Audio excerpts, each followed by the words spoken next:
आज किशोरी जी अपनी सखीन के साथ भ्रमण करवे के काजे गई हैं। अब थोड़ी बड़ी है गई हैं, तो कीर्ति मैया अनुमति दे दें, लाली ने बाहर चलो जाए करे, कोई ऐसी दिक्कत ना। सब सखीन से कहें ध्यान रखियो, भोरी है या कि सब आभूषण और सब सामग्री को गिन के ले जाइयो। किशोरी जी आज यमुना तट देखने की जिद करती हैं और सब सखीन के साथ यमुना तट गई हैं। यमुना जी की अविरल धारा देख करके किशोरी जी तो वहीं बैठ गई और सब सखीन से बोली, आज यहीं कछु पामेंगी, यहीं कछु भोजन करेंगी, जाओ वन में से कछु फल ले आओ, वन में से कछु पुष्प ले आओ, एक दूसरे को श्रृंगार करेंगी और यहीं फल को सेवन करेंगी। तो एक एक करके सब सखियां चली गई हैं और सब ढूंढ रही हैं, कहीं से फल तोड़ के, कहीं से पुष्प आदि तोड़ करके चयन करके लाने के लिए सब सखियां चली गई हैं।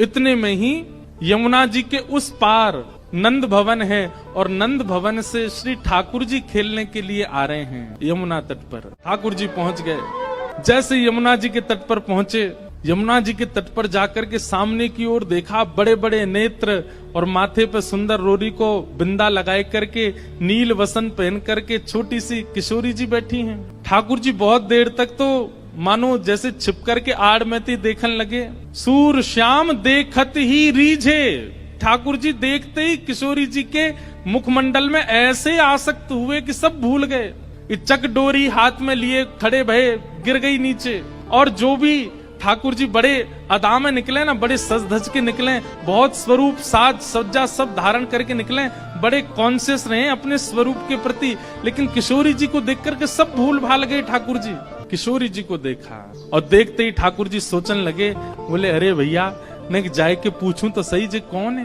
और जी कहाँ ते आई है, कहाँ इनको गांव है, कहाँ इनको नाम है, कैसे आई है, पूछूं तो। वहां सामने एक छोटी सी किशोरी जी बैठी है, यहाँ ठाकुर जी पीत वस्त्र पहन करके आए। किशोरी जी अपलक नेत्रों से यमुना जी को देख रही हैं।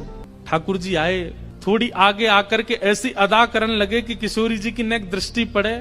कछु गान लगे, कछु करन लगे, कछु ऐसे इशारे करने लगे कि किशोरी जी की नेक दृष्टि पड़े लाला पे। इतने में ठाकुर जी के स्वर सुनकर के किशोरी जी ने नेत्र उठाए करके देखो, और जैसे ही किशोरी जी की दृष्टि पड़ी ठाकुर जी पर, ठाकुर जी पूछ रहे हैं, अरे गोरी तुम कौन हो, आप कहाँ रहती हो, आपके पिताजी कौन है, और मैंने पहले तो आपको कभी देखो नहीं यहाँ पे, इतने बरस मो यहाँ रहते भय गए। तो किशोरी जी बोली, हाँ देखे में लग रहे हो कि 50 साल के तो होंगे तुम। नेक्सी से हैं, और नेक्सी से किशोरी जी तो पूछ रहे हैं कि मैं इतने सालन ते आ रहा हूँ, मैंने तो आपको देखो नहीं, आपको घर कहाँ है और आपके पिताजी कौन है। किशोरी जी बोली, अरे हम वृषभानु जी की लाली हैं और बरसानो हमारो घर है, वहीं रंग महल में हम रहमे, और यहाँ हमारो खेलवे को कोई प्रयोजन नहीं है, हमारो भवन इतना बड़ा हम वहीं खेलती रहे।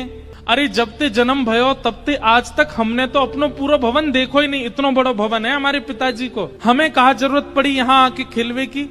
ठाकुर जी बोले, तो फिर अपने भवन में ही खेल लो, काय को आई हो यहाँ पे, यहाँ काय को डोल रही हो, ऐसी छोटी सी हो, कोई हरण करके ले जाएगा तुम्हारो। किशोरी जी बोली, वो तो आज सखीन को मन हो कि यमुना तट पे चलें, या हमारे हम उनके संग आए गई हैं, बाकी तो या स्थान में हमारे बरसाने में मना करी गई है कि जमुना तट और जमुना के पल्ली पार जानो ही नहीं है।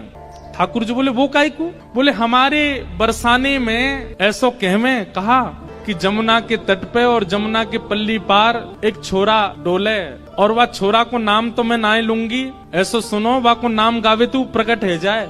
ठाकुर जी बोले, अच्छा कोई और पता, हाँ नंद जी को लाला है, वो नंद जी को छोरा, बाकी पिताजी को नाम नंद है। वाके काजे हमारे पूरे बरसाने में ऐसो हल्ला है कि वो चोरी करे, माखन की दही की चोरी करे। अब भैया पहले तो चोरी छोटी छोटी वस्तुन की होवे, धीरे धीरे फिर चोर निपुण है जाए तो बड़ी बड़ी वस्तुन ने चोरी करे।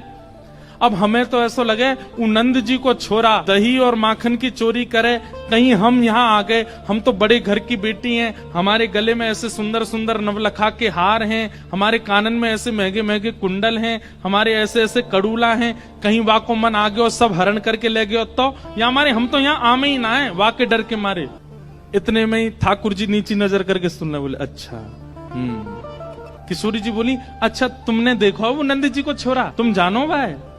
ठाकुर जी बोले, वैसे बहुत बदनाम है बेचारो, ऐसो है ना है वो, मैं तो भाई बहुत अच्छे से जानू, वो ऐसो है ना है, बहुत सीध हो भोर हो, बेचारो वाह यूं लगे कि घर में दही खाऊंगो, घर में मक्खन खाऊंगो, मेरी मैया बूढ़ी है गई है, वाकू दही बिलोनो पड़ेगो, बूढ़ी बाड़ी मैया की सेवा करनी चाहिए, वासो काम नहीं करानो चाहिए, या हमारे दूसरे के घर जाके दही खायावे।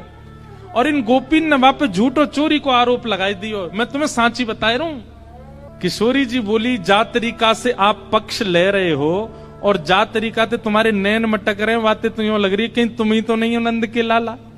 ठाकुर जी की मुस्कान देख करके किशोरी जी उठ के खड़ी है, अरे तुम ही हो नंद के लाला, मैं अभी भाग रही हूं, रुको। अरे अरे ललिता, अरे विशाखा, कहां को चली गई? अरे देख वही चोर आए गए हो, जाके हम सब चर्चा कर रहे। ठाकुर जी दौड़ करके गए, सामने जाके बैठ गए हाथ जोड़ करके, और कहा कह रहे हैं, तुम्हारो कछु चुरायो हमने? किशोरी जी बोली, अभी तक तो नहीं चुरायो, आगे की पता नहीं है। ठाकुर जी बोले, ये सब बात बना में, और तुमको देखो बातन में आए के विश्वास नहीं करना चाहिए, नेक मुझे समय दो। और समय कैसे दो? नेक देर मेरे संग